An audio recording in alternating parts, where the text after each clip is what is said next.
I got a story to tell about sometime perhaps in like my 20th year of imprisonment, somewhere in there, maybe 18th year. I don't even remember. But I was it was my first time going to a minimum security camp. And I started my sentence inside high security penitentiaries. But I remember when I went to the first minimum security camp, it was at the Florence camp in Colorado. And that's the most secure prison in the nation. So when I was at the camp, they gave me a job in the laundry. And I remember sitting outside of the gates ready to go into the ADX, which is the supermax for the federal system. And when I'm waiting to go in there, I saw this bus and this bus carrying people inside. And I remember looking at that bus and just really feeling badly for these people because, I know where they're going. I spent my first year in solitary confinement. And so I know how tough that is. And I'm watching this bus of these guys going into the ADX, and I'm feeling bad for them because you can't help it but feel bad. By then I'd been in prison, as I said, for 18 or 20 years or something like that. And then I go to my job, which is inside of the ADX. I'm working in the laundry. And when I'm working in the laundry, I get to see the names of the people. And when I saw the names of the people, I realized how many of those people I knew. Because when I started in the pen, high security prison, I was with a lot of those guys. And I remember feeling badly for them because while I was in a minimum security camp, moving towards the end of my sentence, these guys were going through a really difficult time. And I just felt bad for them. And I realized part of the reason that happens is because you just don't keep your head in the game. When you're in prison, sometimes you get caught up in the prison life. And when you get caught up in the prison life, instead of focusing on preparing for success after release, you make decisions that you deeply regret. And I was around too many people who deeply regretted the decisions they made. But once you go down the wrong path, there are consequences that follow. And I'll always say it's never too early and it's never too late to sow seeds for a better life. But it's my hope that if you're watching this video, if you're in the whatever stage you're in, you are thinking about sowing seeds to prepare for success after release. And I offer a lot of that type of resources here on Adovo platform, in the BOP, in the California prison system, through our website at Prison Professors, through the premium channel at Adovo. And I just hope that you are working and investing in yourself so that you can keep your head in the game. And that's what lesson number 13 is about, staying aware. The ultimate value of life depends upon awareness and the power of contemplation rather than upon mere survival. That was the wisdom of Aristotle, a philosopher who really inspired me in my prison journey. So in the previous module, I pledged to reveal how accountability logs led to my building an extensive support network before I got out of prison. At this stage, participants have worked through 7 modules, actually many more than that because you went through the preliminary ones. Every lesson encourages participants to work toward developing better verbal, writing, and reading skills. If people also work toward mastering critical thinking, they'll also become more intrinsically motivated with a self-directed work ethic, realizing how the decisions a person makes today influence prospects for success in the months, years, and decades ahead. With each revision I make to this module, I reflect on those earliest days of my journey when authorities first locked me in prison. On August the 11th, 1987, the system replaced my name with registration number 16377-004.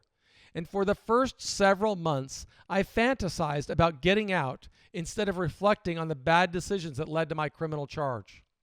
Following the criminal trial, members of the jury convicted me. That's when my eyes, my mind, and my heart opened. I became aware of my responsibility to understand more about my role as a citizen. Reading stories about Frederick Douglass and Socrates' life changed my perspective, helping me to ask better questions. Dreams of the system releasing me vanished. Instead, I became more aware of how others perceived me. Then I began introspecting on all the decisions that led to my demise, asking different questions, such as, what, if anything, could I do from prison to reconcile with society? What actions could I take to make amends? How does preparing to live in prison differ from preparing for success after release? How could I make others aware of my commitment to change? How could I develop a network of supportive people that would have a vested interest in helping me to succeed after release? Lessons on the value of staying aware of my surroundings proved especially valuable, and I'm confident it will also help all participants. We can start with a question. What does awareness mean to you? When I think of awareness, I think of coaches. Coaches frequently tell athletes to keep their heads in the game. When they give such guidance, the coaches encourage the players to stay aware of every opportunity. When we keep our head in the game, we see opportunities and we seize those opportunities. The concept of awareness is central to our series on preparing for success after prison. We are always looking for options that can accelerate progress on our goals and our end game. In prison, we must be indefatigable in our commitment to overcome the challenges and complications that keep many formerly incarcerated people in the cycles of struggle. Regardless of what goes on around us, we must keep our heads in the game. As a young man, I lacked awareness. I didn't consider how early decisions could influence my future. My parents tried to put me on the right track, though I ignored them. Both teachers and guidance counselors warned me about the problems likely to follow my decisions. I dismissed those admonitions, thinking I could avoid problems. I didn't keep my head in the game and ignored the possible consequences of my actions, telling myself I didn't care. I may not have been aware of the sanctions associated with my criminal behavior. Still, my lack of awareness didn't absolve me of the consequences that would follow the government's charges against me. In contrast, the DEA agents kept their heads in the game. Once they became aware of my crimes, they were relentless in their pursuit. They worked behind the scenes to arrest me. With the evidence gathered, prosecutors worked to convict me. Awareness, you and others. With awareness, we should consider two perspectives. We can choose to become aware of opportunities around us or choose to remain ignorant of those opportunities. Either way, every day we are making decisions that advance us closer to a triumphant return to society or a lifetime of continuing struggles. Many people leave prison to face further problems with the law, unemployment, or homelessness. Regardless of our choices, other people become aware of us and make judgments about who we are. To use a metaphor, we live in a fishbowl with others watching and assessing our judgment or how we spend our time. Our choices will influence how others perceive us and what opportunities open in our future. Regardless of where you are right now, start preparing for success. And here's a longer exercise in critical thinking. Question 1. What level of awareness do you have about opportunities around you? Number 2. How do your actions show that you are keeping your head in the game?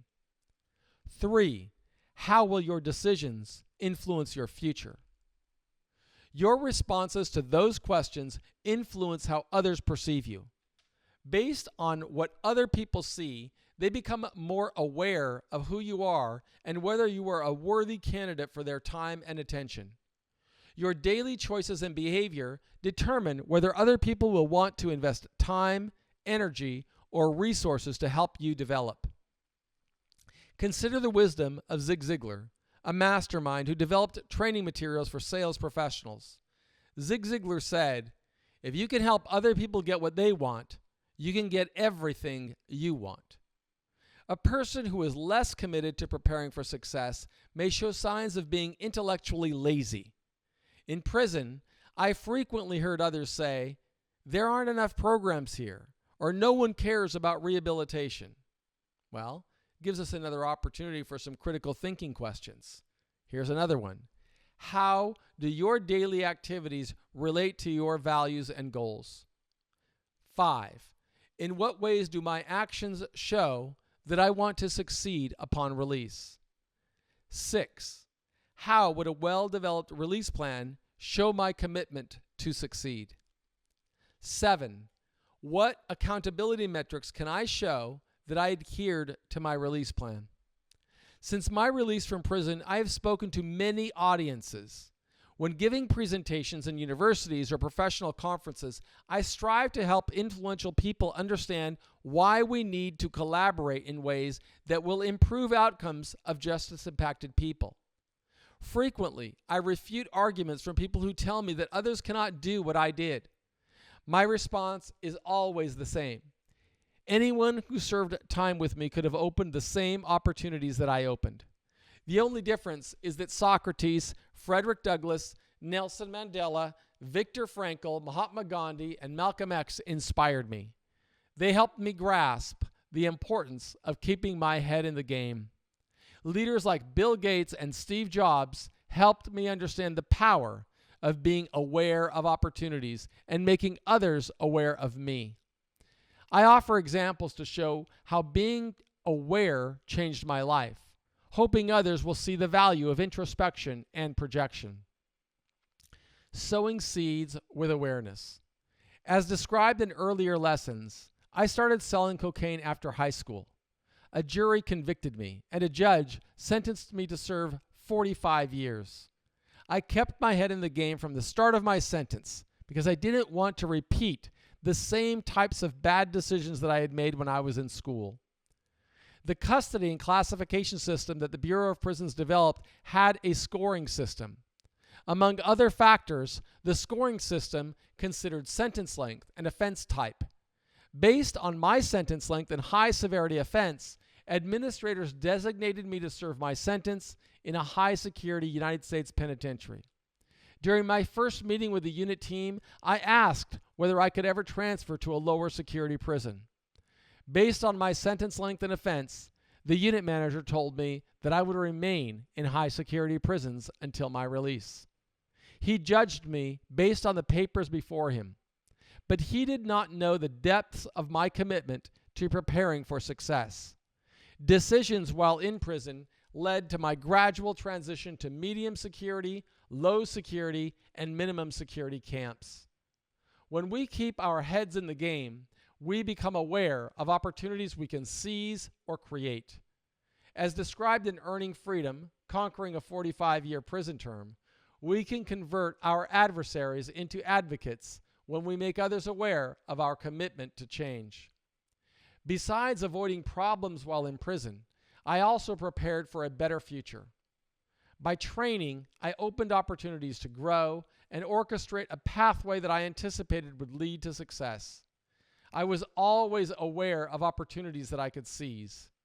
My term with the Bureau of Prisons ended on August the 12th, 2013, after 26 calendar years, but I wasn't finished with the criminal justice system. Once I finished the prison portion of my sentence, I had to serve time on probation. First, there would be 7 years of supervised release. Then I would start parole. My sanction required 26 years inside and 19 years on parole. But I couldn't begin the parole portion of my sentence until after I finished supervised release. When I finished supervised release and parole, 3 years of special parole would follow. Federal probation officers would oversee me through the entire post-release term. And my term required 29 years of supervision from federal probation. Day-to-day life would be the same on supervised release, parole, or special parole. I put a plan in place to terminate that supervision early. The same strategy that got me through prison would help. I had to stay aware of how every decision would matter. I had to keep my head in the game.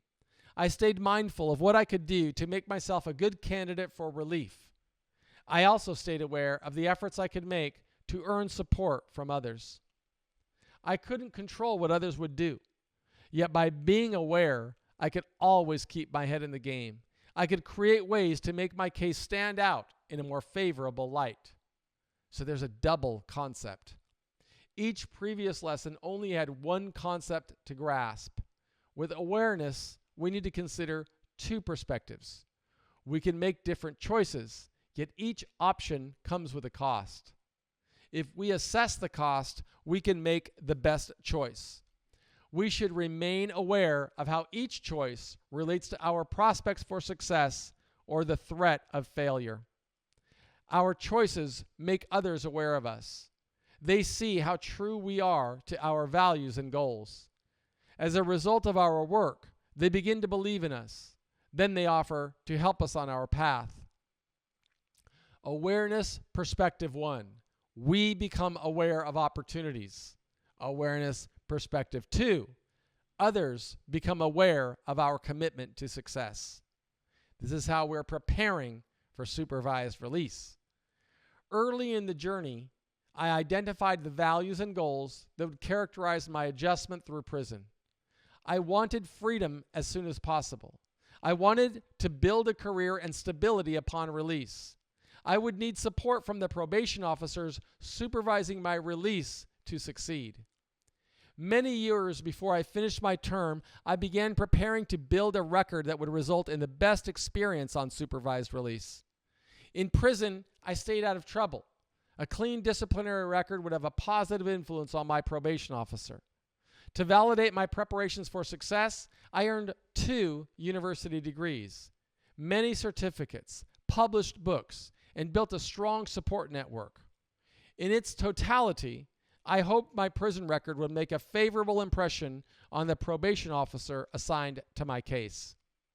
By 2011, I had more than 23 years of prison behind me, and I had advanced to within a few years of my release date. I set a goal of writing a monthly letter to the Federal Probation Office, hoping to influence the probation officer that would supervise me. I didn't know the probation officer, but if I wrote the letter, I hoped to reach someone of influence. In the initial letter, I introduced myself. I told the probation officer how hard I worked to prepare for a law-abiding, contributing life from the start of my sentence. I also explained the career that I wanted to build. The subsequent 24 monthly letters provided an update. As an example, the following is a pattern. Dear Probation Officer, if you have read my previous letters, you know about my commitment to prepare for success upon release. While I work through these final months of my lengthy sentence, I consider it important to connect with the leaders that will supervise my release. For that reason, I am continuing to send these updates. If you haven't done so already, I encourage you to review my release plan. I published my release plan on my website at prisonprofessors.com. It shows the way that I began to architect a plan to plan for release at the start of my journey. It led to my following a principled path, including earning academic credentials, contributing to society, and building a positive support network of mentors. Those strategies influenced a release plan that I'm still building upon today. It influenced the books I read, the courses I completed, the friends I chose. Because of that plan, I opened a broad support network that will support me upon release. It even led to my getting married inside a prison's visiting room. Since writing you last, I've opened new opportunities with universities. Relationships with people in academia are a part of my strategy to work toward prison and sentence reform upon release. Although I know that rules prohibit people who leave prison to interact with other justice-impacted people, I am hoping to earn your support. I will seek permission to build a career around my journey. That career will require me to travel and interact with others who have criminal backgrounds. My release plan clearly shows how hard I have worked to prove worthy of your trust. I am hopeful you will support these efforts. I look forward to discussing my release plan with you further when I am released. Respectfully, Michael Santos, number 16377-004. Probation officers didn't write back. I didn't have any way of knowing whether anyone read those letters that I sent. But in August of 2013, I concluded my term with the BOP. When I went to meet with my probation officer, she was aware of how hard I worked. Those efforts I made to influence her yielded a great return on investment of time and energy. The probation officer gave me a much higher level of liberty. She allowed me to travel, and she approved my request for permission to build a company that would necessitate my interaction with other people that had criminal charges or convictions. This is an example of how the Straight A Guide got me through prison and led to my success upon release. As I became aware of opportunities, others became aware of my efforts to succeed. From a prison cell, I could choose what I wanted to learn. Like anyone else, I could learn from people I would never meet. Leaders offered valuable lessons. I chose lessons that would put me on a path to success. I wanted to learn the patterns of people with a record of succeeding in their chosen fields. They knew what they wanted and made deliberate choices. Aware of opportunities, they marketed themselves in ways to make investors aware of their work. The more aware investors became of leaders, the more resources investors provided. Now here's another critical thinking exercise for you. What would you like your future probation officer to know about you? Another one. In what ways could you develop a release plan that would help you influence your probation officer? And another one. How will your accountability logs reflect your commitment to your release plan? Now there are some examples of leadership and awareness. Bill Gates started Microsoft with his partner, Paul Allen. Bill Gates and Paul Allen were great examples of masterminds. Together, they built and led one of the most influential companies in the world. Unlike me, Bill Gates and Paul Allen made good decisions when they were young. They studied on their own to learn and master computers. They knew their values. They set clear goals. They worked on writing software code in a short time. They wrote the computer code that would launch Microsoft in less than a week. As they succeeded, investors from all over the world invested resources to help Microsoft grow. Bill and Paul's early preparations put them on a pathway to success. When an opportunity of a lifetime opened, they were ready. We all can make choices today that will allow us to take advantage of opportunities later. We need to sow our seeds. We see many examples showing us how people succeed. The only question becomes whether we want to learn from them. By studying their patterns, I learned a great deal. I wrote the Straight A Guide's principles to convey what I learned to others. As a case study, let's consider more about the story behind the founders of Microsoft. Attitude. They committed to success with 100% effort. Bill Gates studied independently, learning as much as he could. When he saw an opportunity to start his company, he went all in. He quit Harvard and moved to New Mexico to work with his first client. Gates did not allow anything to get in the way of his success. Aspiration. They had a vision, wanting every office and every home to use personal computers. They wrote the codes that would drive computers and taught others how to use the code to write programs. It was all part of a grand vision to build Microsoft. Action. They took incremental action steps, first writing the code. Then they got the client, generating resources to hire staff to help them find more clients. Then they repeated the process. Then they found investors that would provide resources to accelerate success. Accountability. They set clear goals. Each goal had a time frame to complete. A timeline let them know how much progress they needed to make each day. By meeting timelines, they earned the trust of their partners. We see these kinds of examples all around us. We should follow the clues. The Straight A Guide shows us how to follow a pattern of success. Define success and commit to it. Then make decisions to deliver success. Those who follow this pattern know that their choices, rather than their chance, led to success. Hence, we see the first prong of awareness. But there's a second prong. Others become aware of people that put themselves on the pathway to success. Everyone wants to be a part of success. Being aware in prison and life. I didn't get this concept of awareness as an adolescent. My lack of awareness had a bad outcome. I chose friends poorly and I made terrible decisions that locked me in conflict with authorities. Then I went to prison for multiple decades.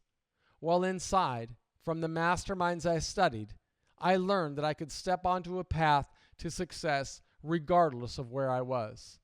Or I could stay unaware and follow the path that derails success and leads to further demise. I had to choose and pursue success regardless of my environment. What are you choosing? To allow patterns of success, we may need to change how we think. We need a new mindset. To change how we think, we should start by thinking of our teachers. Learn to think like people who succeed. They leave clues that show how they became successful. Reject patterns of failure that we see so frequently in jails and prisons. The example of Bill Gates and Paul Allen show how we can reap big rewards if we prepare early. They studied science and math. When they began, neither Bill Gates nor Paul Allen knew they would start a valuable company. They applied themselves and they learned. As a result, they were ready to seize the day when others could not. They were aware of opportunities. Later, others became aware of their success and joined them. People in prison could follow the same steps. In the Straight A Guide, we list those steps as follows. Values. Identify values to define success. Goals. Set clear goals showing how you commit to your values. Attitude. Show that you have the right attitude with 100% effort. Aspiration. See the success that you are going to become. Action. Take small action steps each day. Accountability. Use clear timelines to measure your progress. And awareness. Stay aware of opportunities to seize, and more people will become aware of you.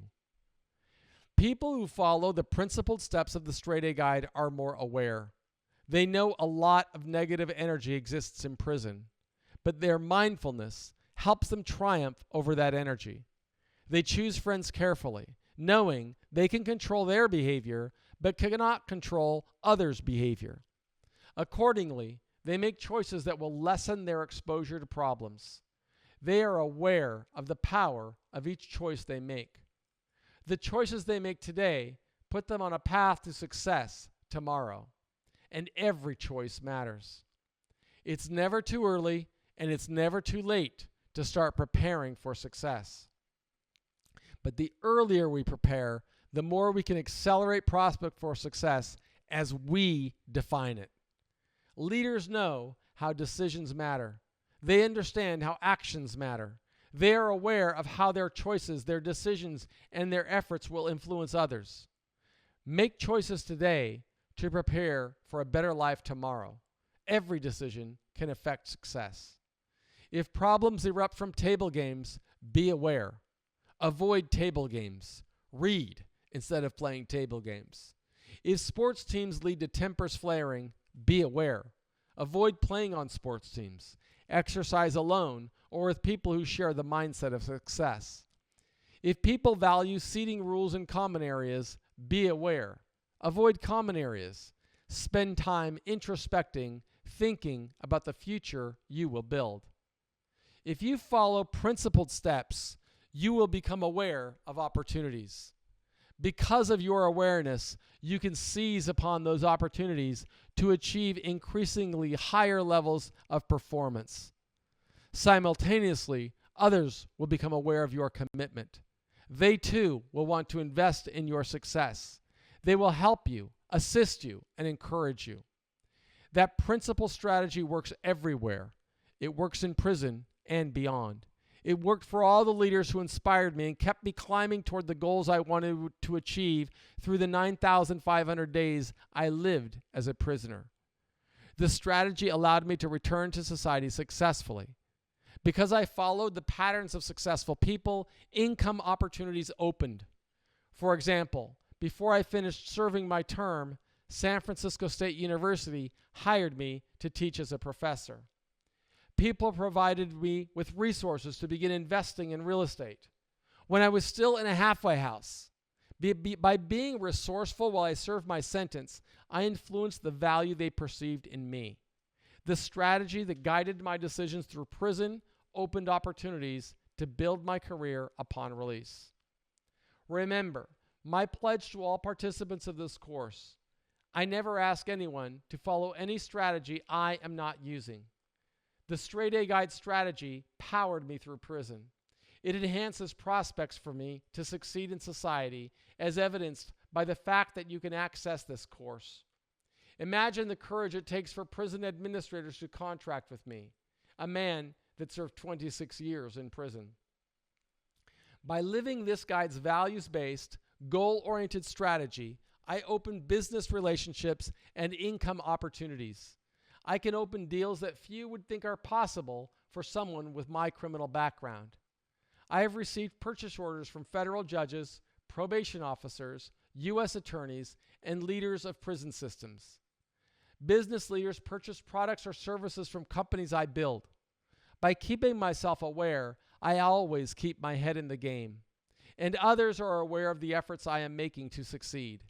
They invest alongside me, allowing me to create new opportunities. The assets I accumulated continue to grow. Yet despite the business opportunities around me, I continue to invest time and energy to share these lessons with people in jail and prison. I hope others will use these lessons to transform their lives. No one should work harder than you on your preparations for success. But all people need to stay aware and keep their heads in the game. I finished serving my sentence in August of 2013, but I continue living by the same principles that powered me through confinement. I feel a duty to teach the strategies I learned from leaders and masterminds to people in prison. At the beginning of this lesson on awareness, I wrote how I used this strategy to deal with probation.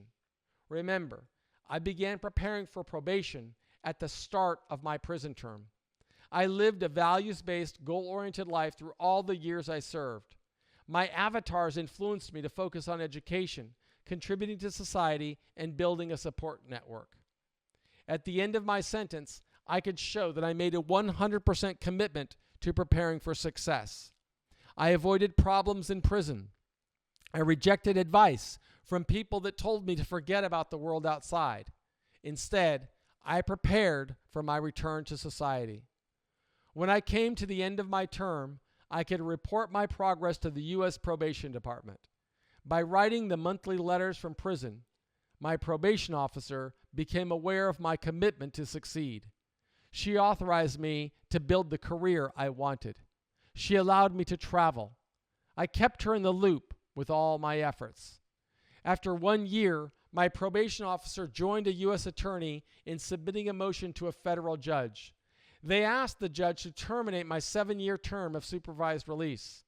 The judge granted the order, allowing me to begin serving my 19th year on parole, my 19-year term on parole. After 1 year, my probation officer urged the U.S. Parole Commission to terminate the remainder of my parole. I then began serving my 3-year term on special parole. After another year, I received notice that the U.S. Parole Commission had set me free, as I'll reveal more about in the next module. This strategy of adhering to the Straight A Guide has helped other justice-impacted people that we feature on our podcasts and webinars. I am convinced that it can help anyone in prison. Be aware of opportunities. Understand and accept that the decisions you make in prison directly influence your prospects for success. Keep your head in the game of success through prison and beyond. And there we have the end of this lesson and an address where you can write to us. You've got to send an email to interns@prisonprofessorstalent.com. I hope that you will continue your efforts to prepare for success upon release.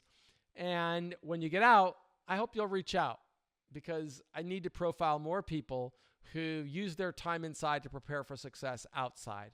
I want to thank Edovo. I hope that you'll support their premium program, where they offer courses that you can use to advance your prospects for success. I hope that you'll go through our other free courses. If you're in the BOP, I really am asking you, stick with this program, avoid problems in prison, and focus on reaching your highest potential. I am Michael Santos, the founder of Prison Festers, and I believe in you. Thanks so much for being a part of our community.